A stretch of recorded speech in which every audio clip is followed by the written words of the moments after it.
प्रधानमंत्री ने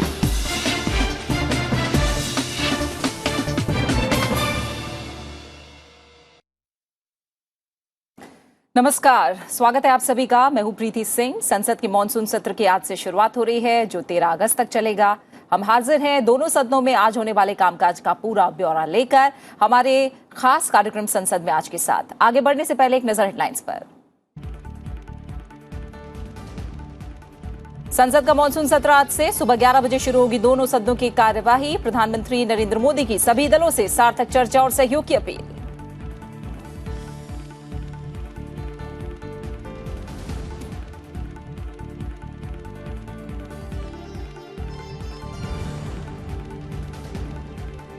राज्यसभा के एजेंडे में नौवहन के लिए समुद्री सहायता विधेयक 2021, नेविगेशन एड के विकास, रखरखाव और प्रबंधन के प्रावधान। लोकसभा से विधेयक को मिल चुकी है मंजूरी।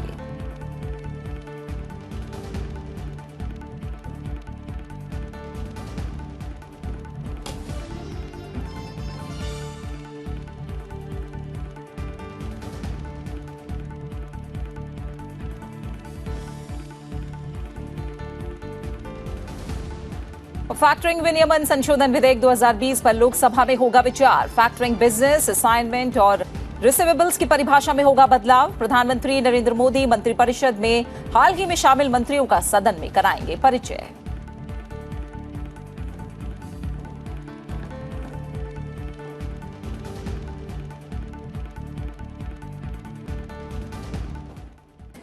संसद के मानसून सत्र की आज से शुरुआत हो रही है। 17वीं लोकसभा का ये छठा सत्र, जबकि राज्यसभा का ये 254वां सत्र है। दोनों सदनों की बैठक सुबह 11 बजे शुरू होगी। 13 अगस्त तक चलने वाले सत्र में 19 बैठकें होंगी। इस दौरान अध्यादेश की जगह लेने वाले 6 बिल समेत 17 नए विधेयक पेश किए जाएंगे, जबकि कई विधेयक विचार और पारित किए जाने के लिए भी एजेंडे में शामिल हैं। डीएनए टेक्नोलॉजी रेगुलेशन बिल 2019 समेत उन 5 विधेयकों पर भी सत्र के दौरान विचार हो सकता है, जिनके बारे में स्थायी समितियों ने अपनी रिपोर्ट सदन में पेश कर दी है। सरकार की कोशिश ज्यादा से ज्यादा विधायी कामकाज निपटाने की होगी, तो विपक्ष कोरोना महामारी की दूसरी लहर, वैक्सीनेशन, महंगाई और किसानों के मुद्दे पर सरकार को घेरने की कोशिश करेगा। वहीं सरकार भी हर मुद्दे पर चर्चा के लिए तैयार है।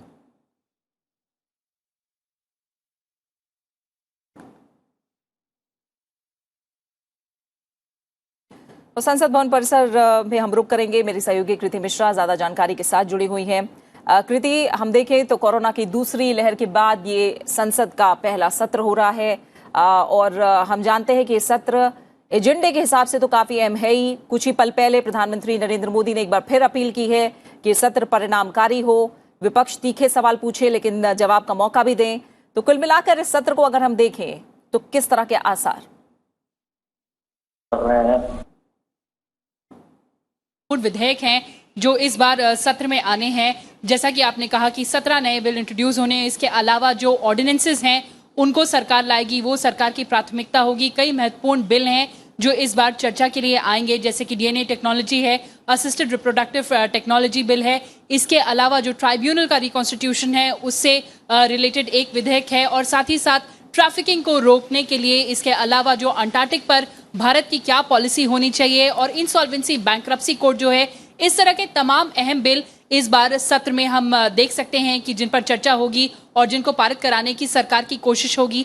आपने देखा किस तरह से प्रधानमंत्री ने सुबह सुबह संदेश दिया कि सरकार हर मुद्दे पर चर्चा करने के लिए राजी है। विपक्ष तीखे से तीखे सवाल पूछे लेकिन सरकार को सवाल का जवाब देने का शांतिपूर्ण माहौल में मौका भी दे। आपने देखा कि इसके पहले भी लगातार मीटिंग्स चलती रहीं, चाहे हम राज्यसभा की बात करें, सभापति की, उन्होंने भी फ्लोर लीडर्स से मीटिंग की। इसके अलावा अगर हम अध्यक्ष लोकसभा की बात की करें तो उन्होंने भी लगातार मीटिंग की। और एक बेहद महत्वपूर्ण जो मैसेज जो चेयरमैन राज्यसभा, सभापति राज्यसभा ने दिया कि डिसफंक्शनल लेजिस्लेचर और dysfunctional parliament adds to the gloom, यानी कि जिस तरह से हमने देखा कि कोरोना काल में ये जो महामारी है जिसकी वजह से जो भी दिक्कतें आई, और इसके साथ ही अगर पार्लियामेंट भी शांतिपूर्ण माहौल में अगर चर्चा नहीं होगी तो इससे और दिक्कतें बढ़ेंगी। उन्होंने सभी को ये सुझाया कि वो जनता के सरोकार के मुद्दे उठाएं और साथ ही सरकार से सारे सवाल पूछें। तो बेहद अहम मुद्दे इस बार हमें सदन में देखने को मिल सकते हैं और बहुत सारे एजेंडे जो आपने कहा, बहुत सारे बिल हैं वो तो हैं ही। प्रीति। बिल्कुल। एजेंडे पर हम और आगे बात करेंगे कृति, लेकिन इससे पहले क्योंकि हम जानते हैं कोविड की जो चुनौती है वो अभी भी लगातार बनी हुई है और प्रधानमंत्री ने भी ये बात कही कि सबको वैक्सीन की एक डोज लग गई होगी और उन्होंने अनुरोध भी किया कि कोविड प्रोटोकॉल का पूरी तरह से पालन हो। तो इस बार हम क्या पिछली बार से बदलाव देख रहे हैं और कोविड प्रोटोकॉल का पालन हो पूरी तरह से, उसको लेकर इंतजाम कैसे हैं? जी हाँ प्रीति, देखिए ये बेहद ही महत्वपूर्ण मुद्दा है कि किस तरह से इस बार का जो सत्र है उसमें जो कोविड प्रोटोकॉल है उनको कैसे फॉलो किया जाए। देखिए अगर वैक्सीनेशन की बात करें और लोकसभा की बात करें तो अनुमान ये है कि 450 सांसदों से ज्यादा वो वैक्सीनेट हो चुके हैं और अगर हम राज्यसभा की बात करें तो 220 से ज्यादा सांसद वैक्सीनेट हो चुके हैं। देखिए वैक्सीनेशन के भी प्रोटोकॉल हैं, अगर आप कोविड पॉजिटिव हैं तो कुछ दिनों बाद जो एडवाइजरी है उसके बाद ही वैक्सीनेशन लग सकता है। तो इस बार जो चेंजेस किए गए हैं कि जैसे पहले अगर आपको संसद परिसर में आना है तो आरटीपीसीआर टेस्ट रिपोर्ट जो होती थी वो कंपलसरी होती थी। इस बार अगर एक डोज लगा है या डोज लगा है तो आरटीपीसीआर नहीं, लेकिन जो सर्टिफिकेट है आपका कोविड वैक्सीनेशन का वो बेहद जरूरी है। और अगर किसी वजह से अगर वैक्सीनेशन नहीं हो पाया है तो आरटीपीसीआर टेस्ट जो है उसकी रिपोर्ट कंपलसरी है। इसके अलावा अगर मैं सिटिंग अरेंजमेंट की बात करूं और राज्यसभा की बात करूं तो देखिए राज्यसभा में अभी 14 वैकेंसीज हैं और बैठने के इंतजाम की अगर बात की जाए तो 139 मेंबर्स जो हैं वो राज्यसभा चेंबर में और इसके अलावा जो गैलरीज में हैं वो 92, इस तरह से ताकि सोशल डिस्टेंसिंग का पालन किया जा सके। विजिटर्स इस बार पहले की तरह अलाउड नहीं होंगे, सिर्फ जो मीडिया गैलरी है वो भी चुनिंदा जो जिस तरह से जो जिनके पास एनुअल पासेस हैं या फिर लॉटरी सिस्टम है, ताकि जो सोशल डिस्टेंसिंग है और जो कोविड प्रोटोकॉल है उसका पूरी तरह से पालन हो सके। इसके अलावा सैनिटाइजर्स हैं और जो भी एंट्री गेट्स हैं उस पर टेम्परेचर सेंसिंग है। तो सारे जो प्रोटोकॉल हैं, जितने भी नियम हैं, जो भी सावधानी बरती जा सकती है वो दोनों ही सचिवालय, राज्यसभा सचिवालय और लोकसभा सचिवालय और साथ ही साथ सांसद और संसद परिसर में आने वाले सभी लोगों को द्वारा फॉलो किया जा रहा है। बिल्कुल बिल्कुल कृति, आप हमारे साथ बने रहिए। कुछ समय पहले लोकसभा अध्यक्ष ने भी वैक्सीनेशन को लेकर जानकारी दी थी और हम बता दें कि कोरोना महामारी की दूसरी लहर के बाद ये पहला संसद सत्र है।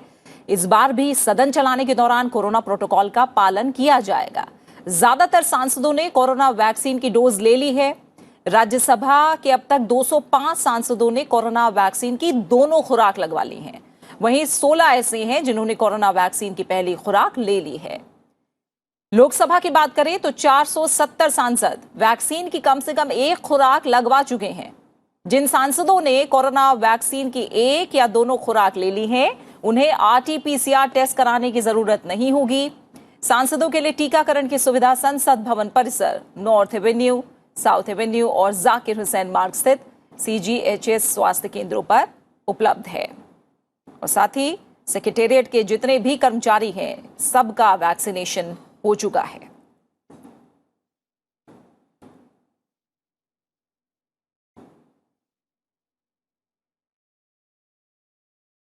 और इस समय हम रुक करेंगे, हमारे सहयोगी नवविक्रम सिंह फोन लाइन पर हमारे साथ जुड़े हुए हैं। नवविक्रम, आप हमें आगे लोकसभा में ज्यादा जो डिटेल एजेंडा है उस पर बात करेंगे, लेकिन सत्र की शुरुआत आज से हो रही है। सर्वदलीय बैठक में हमने देखा कि वो लोकसभा अध्यक्ष हो या प्रधानमंत्री हो, सभी ने अपील की है कि जो तमाम दल हैं वो एक सार्थक चर्चा और सकारात्मक चर्चा के साथ आगे बढ़ें, जो कामकाज है वो निपटाया जाए, नियमों के हिसाब से मुद्दे उठाए जाएं।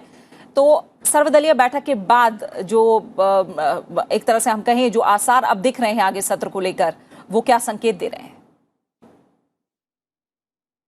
प्रीति, जैसा आपने कहा कि जो संसद का मानसून सत्र है उसके लिए राज्यसभा के चेयरमैन हो या लोकसभा स्पीकर हो, और रविवार को प्रधानमंत्री नरेंद्र मोदी ने भी सभी दलों के राजनेताओं से अपील की थी कि स्वस्थ और सार्थक बहस हो।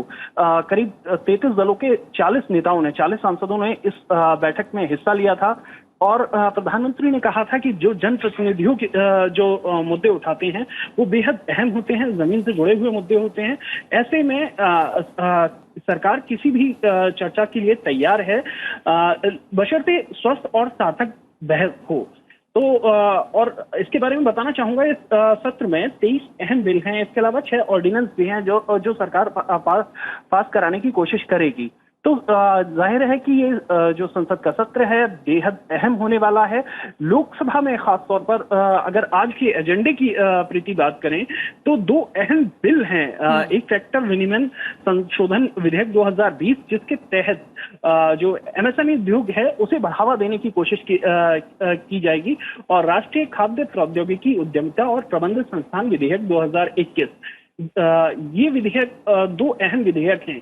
इसके अलावा अगर हम प्रीति बात करें तो प्रश्नकाल में भी बहुत अहम सवाल हैं, खासतौर पर जो कोविड जो हम पिछले कई दिनों से कोविड की महामारी से जूझ रहे हैं, ऐसे में सरकार ने कोविड महामारी से निपटने के लिए क्या इंतजाम किए हैं, इस पर भी कई अहम सवाल हैं। और इसके साथ ही पर्यटन उद्योग से भी, पर्यटन से भी जुड़ा हुआ एक अहम सवाल है कि जो पर्यटन पर असर पड़ा है कोविड का, क्योंकि सबसे ज्यादा अगर इफेक्टेड इंडस्ट्री माने वो पर्यटन उद्योग ही है जब से कोविड शुरू हुआ है। ऐसे में सरकार से ये भी सवाल किया गया है। बिल्कुल जी प्रीति। बिल्कुल नविक्रम, फिलहाल आपका बहुत बहुत शुक्रिया हमारे साथ जुड़ने के लिए। आगे हम एजेंडे की अगर बात करें तो संसद के आज के एजेंडे में दोनों ही सदनों में काफी अहम कामकाज है जो निपटाए जाने हैं। राज्यसभा के एजेंडे में नौवहन के लिए समुद्री सहायता विधेयक 2021 विचार और पारित किए जाने के लिए शामिल है। प्रश्नकाल के दौरान जनहित से जुड़े अहम सवाल भी पूछे जाएंगे। वहीं केरल से नवनिर्वाचित अब्दुल वहाब राज्यसभा सदस्यता की शपथ लेंगे। साथ ही सदन में दिवंगत वर्तमान और पूर्व सदस्यों को श्रद्धांजलि भी दी जाएगी।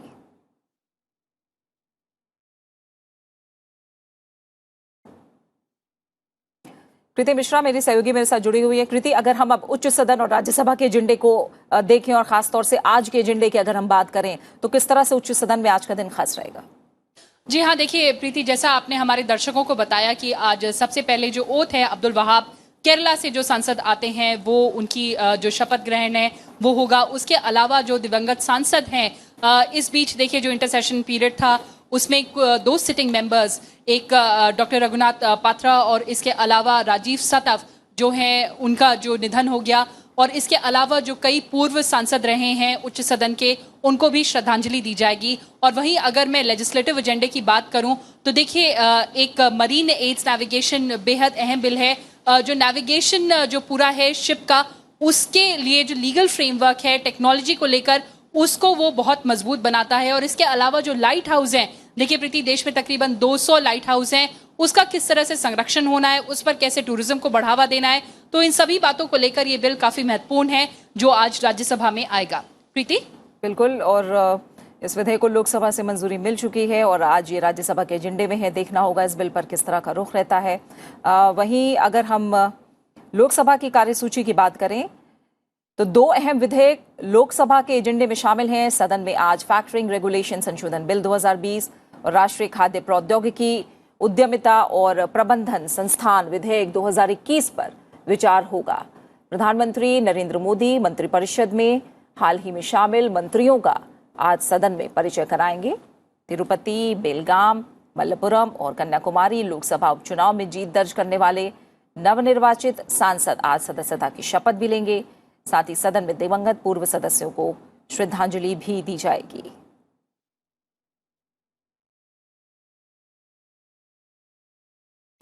नविक्रम सिंह मेरे साथ जुड़े हुए हैं फोन लाइन पर। नविक्रम, अगर हम लोकसभा की कार्यसूची देखें तो दो अहम विधेयक शामिल हैं। इसके अलावा जो मंत्रिपरिषद में हाल में शामिल मंत्री हैं उनका भी आज सदन में परिचय प्रधानमंत्री कराएंगे। पूरा एजेंडा अगर लोकसभा में आज हम देखें तो कितना खास रहेगा? जी बिल्कुल, मानसून सत्र का पहला दिन है। इससे पहले जो मंत्रिमंडल में जो बदलाव हुए हैं, जो फेरबदल हुए हैं, उस पर उस प्रधानमंत्री मंत्रिपरिषद में जो हाल में शामिल सदस्य हैं उन मंत्रियों से सदन का परिचय कराएंगे। हालांकि उससे पहले चार जो नवनिर्वाचित सांसद हैं, मदलीला गुरमूर्ति जो तिरुपति संसदीय निर्वाचन क्षेत्र से आते हैं, इसके अलावा मंगल सुरेश अगड़ी बेलगाम संसदीय निर्वाचन क्षेत्र से आते हैं, एमपी अब्दुल समदानी ये मल्लपुरम केरला से निर्वाचित हुए हैं। इसके अलावा जो चौथे सांसद हैं विजय कुमार और विजय वसंत, ये कन्याकुमारी तमिलनाडु से आते हैं। तो ये चार सदस्य अपनी नामावली पर हस्ताक्षर करेंगे, साथ ही अपना स्थान लेंगे और उसके बाद प्रधानमंत्री मंत्रियों से परिचय कराएंगे। जो राज्यसभा की वो लोकसभा की जो कार्यसूची में एक 377 के तहत मामला भी उठाया जाएगा और दो अहम बिल, जैसा कि आपने प्रीति बताया कि दो अहम बिल इस समय लोकसभा में आज के एजेंडे में है और उन पर चर्चा होनी है।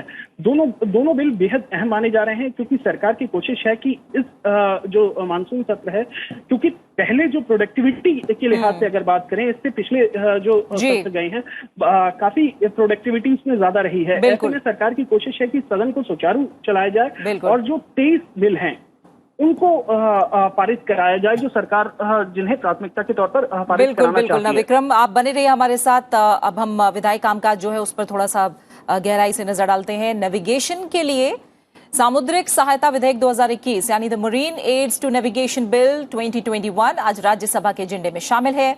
नेविगेशन एड जलयान के बाहर लगा ऐसा यंत्र, सिस्टम या सेवा है जिसे जलयान या वेसल ट्रैफिक के सुरक्षित और कुशल संचालन के लिए डिजाइन और ऑपरेट किया जाता है। पत्तन, पोत परिवहन और जलमार्ग मंत्री सर्बानंद सोनोवाल विधेयक पर विचार और पारित करने का प्रस्ताव करेंगे। ये बिल भारत में नेविगेशन एड्स के विकास, रखरखाव और प्रबंधन के लिए फ्रेमवर्क प्रदान करता है। ये लाइट हाउस अधिनियम 1927 की जगह लेगा ताकि तकनीकी विकास और समुद्री नौवहन के क्षेत्र में भारत के अंतर्राष्ट्रीय दायित्वों को समाहित किया जा सके। केंद्र सरकार नेविगेशन एड्स और वेसल ट्रैफिक सेवाओं के प्रबंधन के लिए जिम्मेदार होगी। वैध प्रशिक्षण सर्टिफिकेट के बिना किसी व्यक्ति को किसी स्थान पर नेविगेशन एड या वेसल ट्रैफिक सेवा के संचालन की अनुमति नहीं होगी। केंद्र सरकार हेरिटेज लाइट हाउस की पहचान और उसका विकास कर सकती है। नेविगेशन एड या वेसल ट्रैफिक सेवा को नुकसान पहुंचाने पर 1 साल तक की सजा या 5 लाख रुपए तक का जुर्माना या दोनों भुगतने पड़ सकते हैं। लोकसभा से यह विधेयक पारित हो चुका है।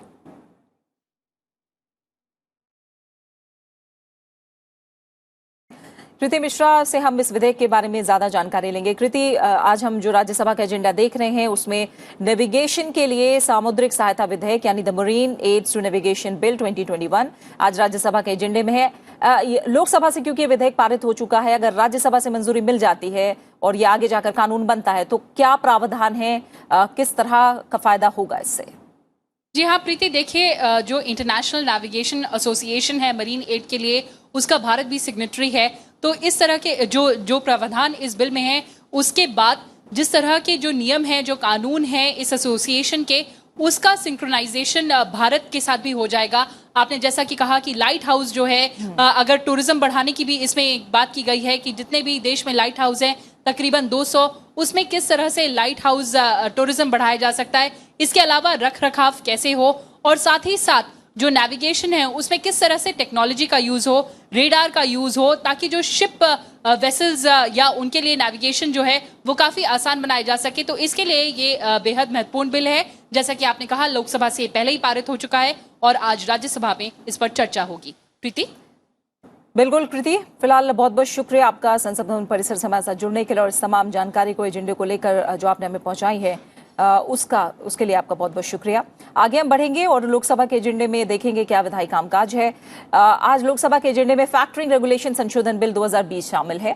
वित्त मंत्री निर्मला सीतारमण विधेयक पर विचार और पारित करने का प्रस्ताव करेंगी। ये विधेयक फैक्टरिंग रेगुलेशन एक्ट 2011 में संशोधन करता है और फैक्टरिंग बिजनेस करने वाली एंटिटीज के दायरे को बढ़ाता है। विधेयक फैक्टरिंग बिजनेस, असाइनमेंट और रिसीवेबल्स की परिभाषा में बदलाव करता है।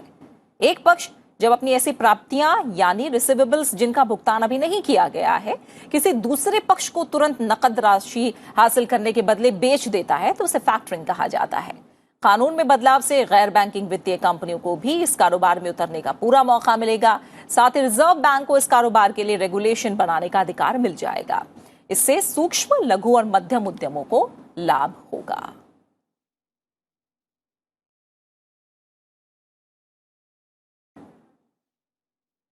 और डिटेल में इस बिल के प्रावधान हम समझेंगे। नवविक्रम सिंह हमारे साथ जुड़े हुए हैं। नवविक्रम, थोड़ा समझाइए हमें कि लोकसभा के एजेंडे में जो फैक्टरिंग रेगुलेशन संशोधन बिल 2020 शामिल है, इसके अगर ये पास होता है, पारित होता है तो किस तरह के इसमें प्रावधान है, किस तरह का फायदा मिल सकता है? प्रीति, इस विधेयक के जरिए जो फैक्टर विनियमन अधिनियम 2011 है उसमें संशोधन किया जा रहा है। तो अगर हम इस विधेयक की बात करें तो एक पक्ष में जब अपनी प्राप्तियां जिनका करता है और जिनका भुगतान अभी नहीं किया गया है तो उसे किसी दूसरे पक्ष को बेच देता है, उसे फैक्टरिंग कहते हैं।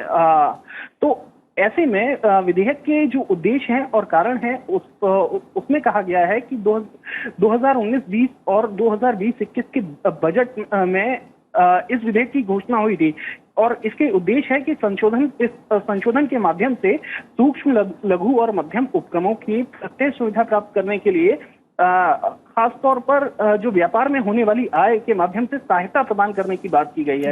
इसमें कहा गया है कि इसके तहत कार्यशील जो पूंजी की उपलब्धता में वृद्धि से सूक्ष्म, लघु और मध्यम उपक्रमों से जुड़े क्षेत्र में कारोबार में वृद्धि और देश में रोजगार को बढ़ावा मिलेगा। तो अगर हम विधेयक के मकसद की बात करें तो जो खास तौर पर फोकस है एमएसएमई इंडस्ट्री का सरकार का कि उन्हें बढ़ावा देना है जिससे कि देश में रोजगार बिल्कुल, और साथ ही इसमें गैर बैंकिंग वित्तीय कंपनियों को कारोबार में उतरने का मौका भी मिलेगा और रिजर्व बैंक को रेगुलेशन बनाने का अधिकार होगा। बहुत बहुत शुक्रिया नविक्रम, आपका हमारे साथ जुड़ने के लिए, उस तमाम जानकारी को हम तक पहुंचाने के लिए। आगे बढ़ेंगे। राष्ट्रीय खाद्य प्रौद्योगिकी उद्यमिता और प्रबंधन संस्थान विधेयक 2021 आज लोकसभा की कार्यसूची में शामिल है। केंद्रीय खाद्य प्रसंस्करण और उद्योग मंत्री पशुपति कुमार पारस विधेयक पर विचार और पारित करने का प्रस्ताव करेंगे। ये विधेयक हरियाणा के कुंडली स्थित राष्ट्रीय खाद्य प्रौद्योगिकी उद्यमिता और प्रबंधन संस्थान और तमिलनाडु के तंजावुर में भारतीय खाद्य प्रसंस्करण प्रौद्योगिकी संस्थान को राष्ट्रीय महत्व के संस्थान का दर्जा प्रदान करता है। इससे संस्थानों को अपने शैक्षिक पाठ्यक्रम की रूपरेखा तैयार करने और विकसित करने में मदद मिलेगी। साथ ही अपने शैक्षिक क्रियाकलापों में अनुसंधान की गतिविधियां और उसका दर्जा बढ़ाने के लिए संचालन की स्वायत्तता मिलेगी। इससे ये विश्व स्तरीय संस्थान बन सकेंगे। बीते बजट सत्र के दौरान विधेयक को राज्यसभा की मंजूरी मिल चुकी है।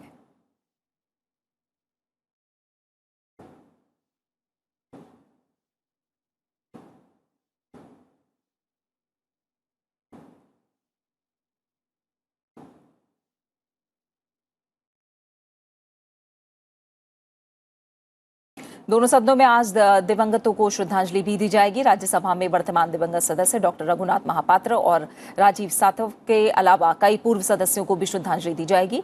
साथ ही दिग्गज ट्रैक और फील्ड धावक मिल्खा सिंह को भी राज्यसभा में श्रद्धांजलि दी जाएगी। वहीं लोकसभा में भी कई दिवंगत पूर्व सदस्यों को श्रद्धांजलि दी जाएगी।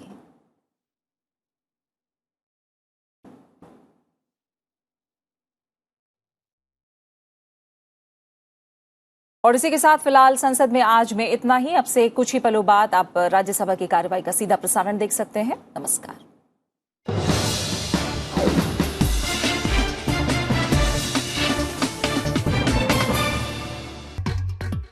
Rajya Sabha Television is available